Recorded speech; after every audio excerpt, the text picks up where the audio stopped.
In this guide, I'm going to show you how to create a game list on PS5. This is Miguel from Just Boz, and before we get into this guide, make sure to like the video and subscribe to the channel with all notifications on for more content like this. It really does help out the channel and we'd greatly appreciate it. If you have any questions, just ask them down in the comment section below. I'm going to be doing my best to reply to every single comment down there. From the PS5 home screen, scroll all the way to the right and open the game library.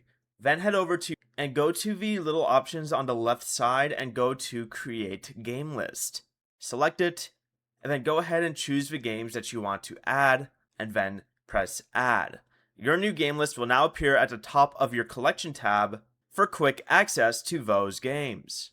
Before you leave, remember to like the video and subscribe to the channel with all notifications on for more content like this. It really does help out the channel and we'd greatly appreciate it. And if you did have any questions, just ask them down in the comment section below.